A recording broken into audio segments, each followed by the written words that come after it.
Fala galera, Bruno ele aqui com mais um vídeo de introdução ao Modern patrocinado pela Baron Geek House. E hoje vamos falar sobre o 5-Color Niv-Mizzet do Modern que garantiu a vaga para o Dido Guidotti, um grande brother meu que também é brasileiro.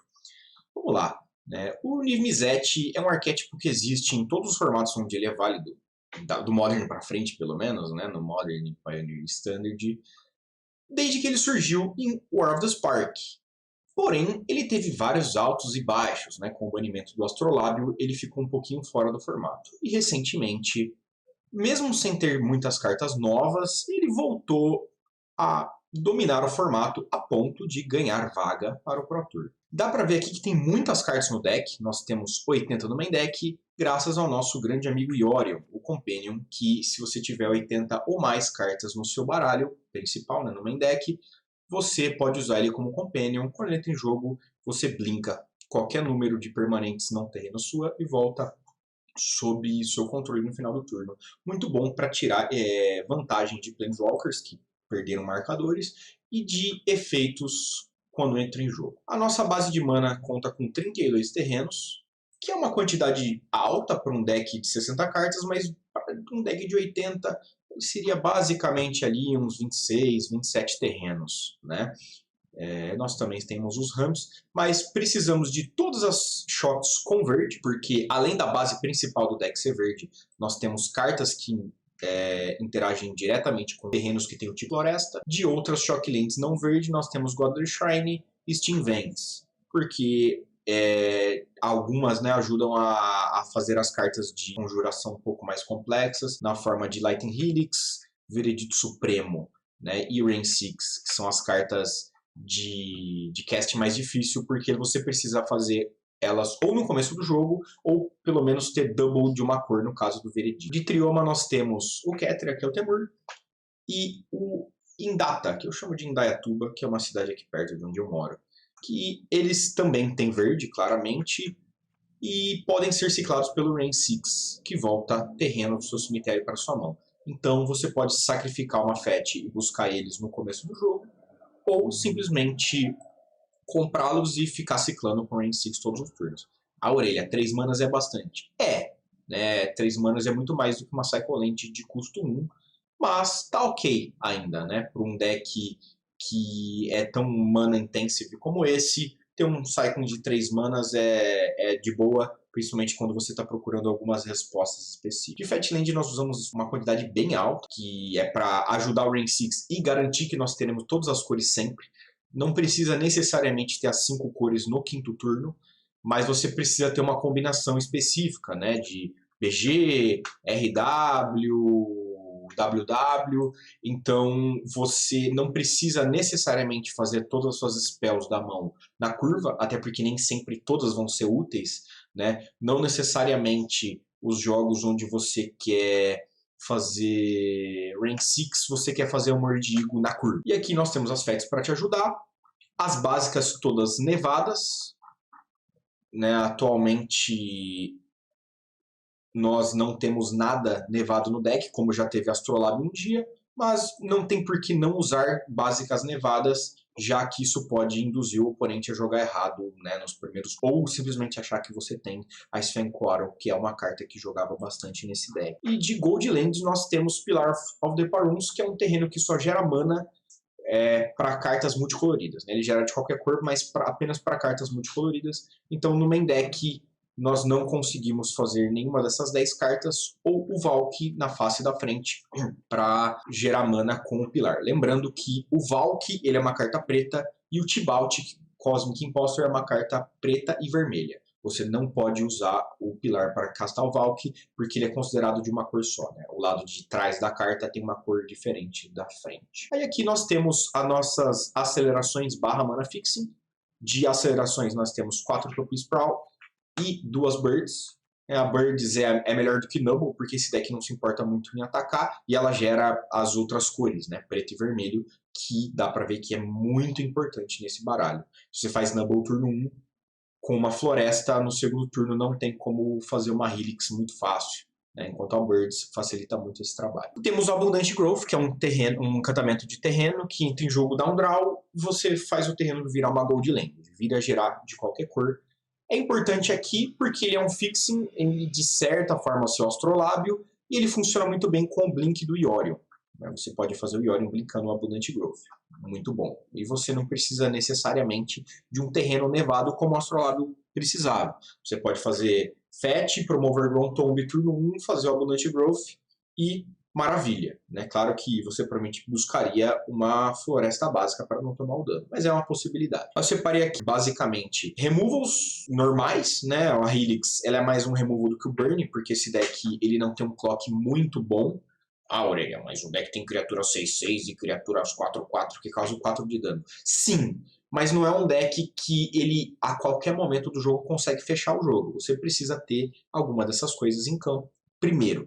Então a Helix, ela, antes de um Burn, ela é um removal no deck. Diferente de decks como Zoo, Burn, porque naqueles decks ela é um Burn antes de ser um removal. Então nós temos Helix e Veredito Supremo. Aqui nós temos as respostas que não necessariamente são removals. Né? O Kaya's Guile é um efeito de sacrifício, mas ele também exila cartas do cemitério de cada oponente e é um life gain. Então nós totalizamos aqui, em parte de spells, 4 life gains, mais acesso aos 4 Omnath para ganhar vida. Então esse deck tem 12 life gains, mais os tutores, né, que você poderia contar mais ou menos como 16. Então, contra matchups agressivas, ele é bem legal. E o Mordiego ele tá aqui porque ele é tutorável e você consegue, dependendo do deck do oponente, ganhar fazendo um ego. Né? Você tira um Oráculo de Taça do Adnauseam, ou do... A Adnauseam sumiu um pouquinho, mas do Inverter, um Valakut, porque isso daqui pega terreno não básico também, ou até mesmo um comando críptico do Control. Você não precisa necessariamente do Mordigo contra Control, mas né, se está na mão você vai fazer.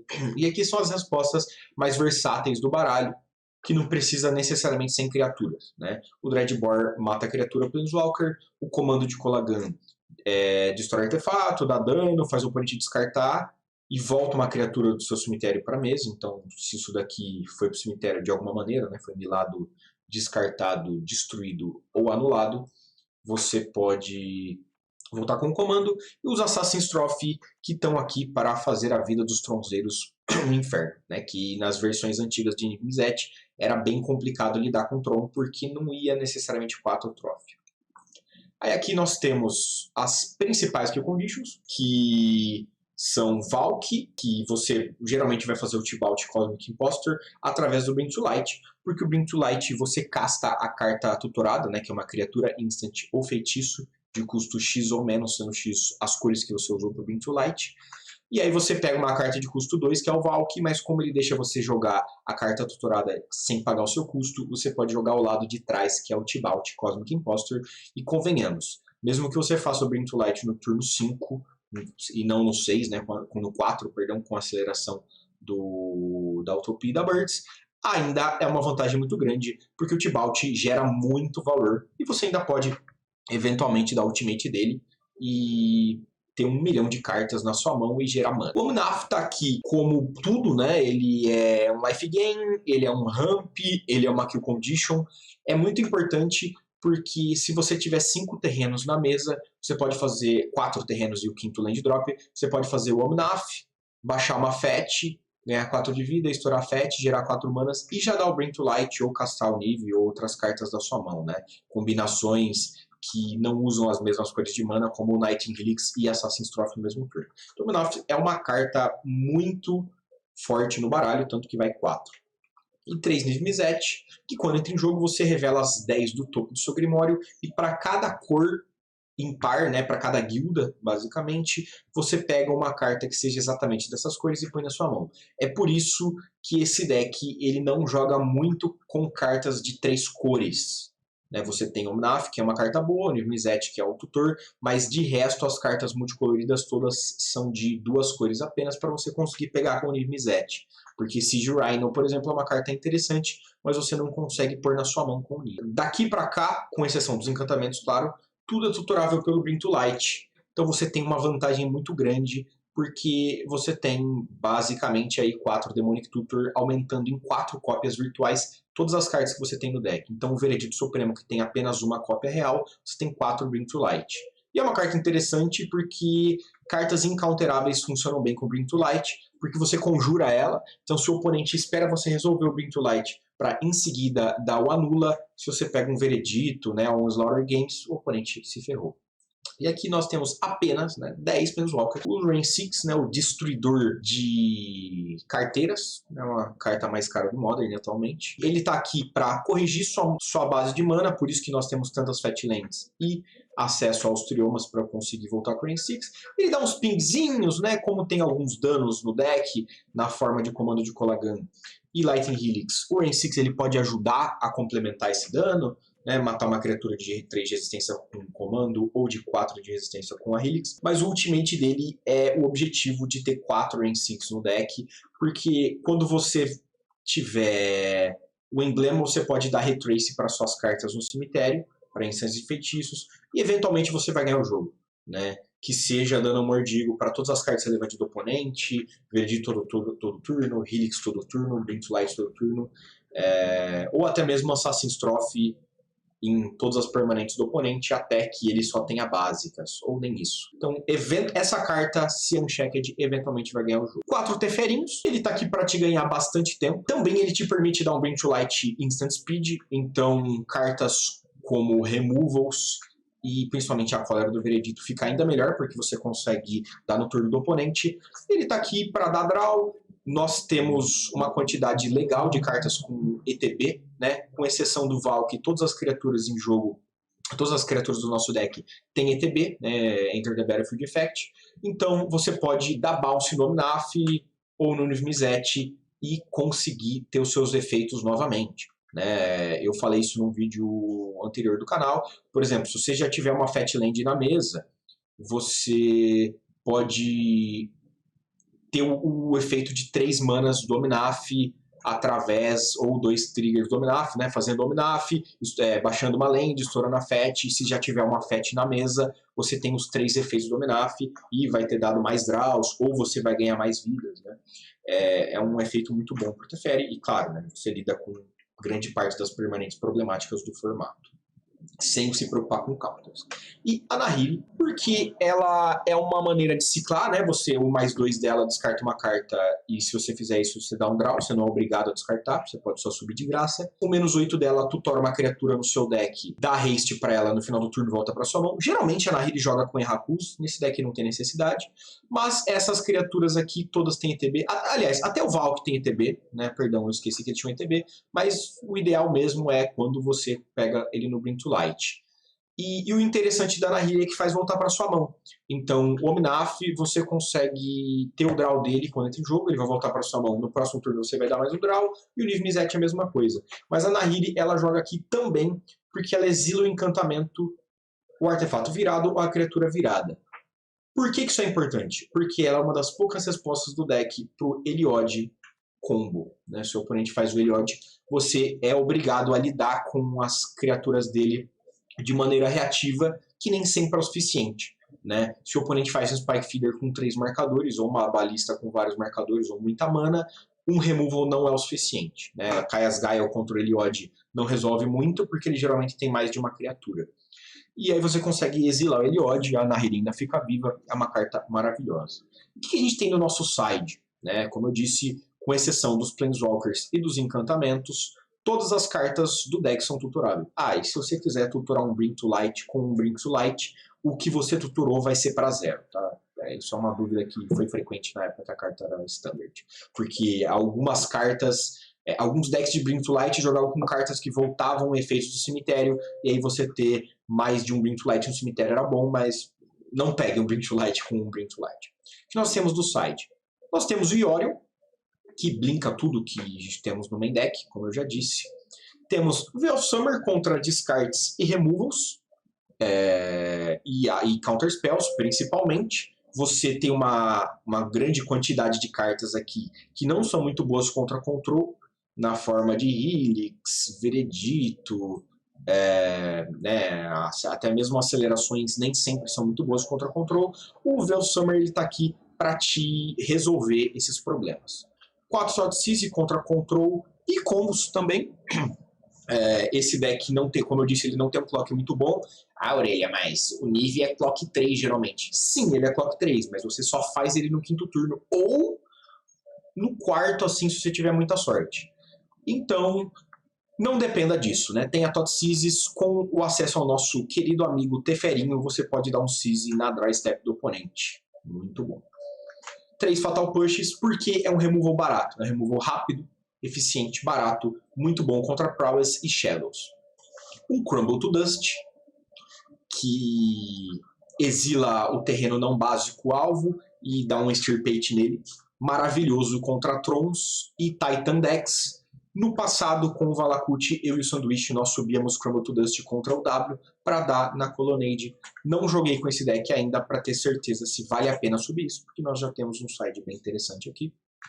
Um Dayside para pegar o Eliod, mas também é bom contra Blood Moon e Clots, que também é um deus, né? Você tira todos os Clots do oponente. E o legal é que alguns efeitos de Extirpates podem ficar ruins ao longo do jogo, porque se o oponente já tiver dois daquele efeito em campo, né? Por exemplo, se você for dar um Extirpate num Goif, se ele tiver dois Goifs na mesa, ele ainda terá um, né? Depois de você dar um removal e extirpate. O Dayside, como você está exilando um deus e o deus é lendário, ele não tem como ter dois deuses na mesa, e você com certeza vai tirar todos do deck.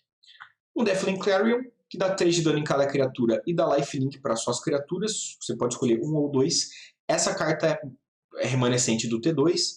Ela é maravilhosa com o Nive, porque você está limpando a mesa e dando lifelink para o seu Nive. Lembrando que em algumas partidas, ou você limpa a mesa, ou você dá lifelink. Porque se você fizer os dois, o oponente pode responder matando seu Nive com um raio. Né? Então tome um pouquinho de cuidado. E mais um Homur de Eagle também contra combos, Trons e Titan Shifts. Lembrando que das 15 cartas do side, 14 são tutoráveis pela Bring to Light, né? O Yorion não, porque você nunca vai subir o Yorion contra ninguém. Ele vai estar sempre no seu side ou na sua mão. A menos que, por um milagre divino, você coloque o Yorion na sua mão e o oponente faça você embaralhar o Yorion. Mas isso é muito marginal. Então, isso garante uma versatilidade gigantesca para o baralho, já que praticamente tudo é tutorável e ele tem respostas para praticamente tudo no Magic.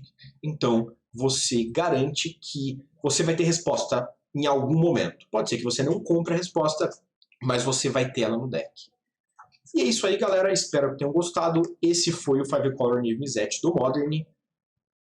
Parabéns novamente para o Guidotti por ter ganho a vaga no Pro Tour. Ele sempre foi um grande nome do Shadow e agora é um grande nome do Yorion, né? Ele está sempre com um top trophy holder, o cara é bom mesmo.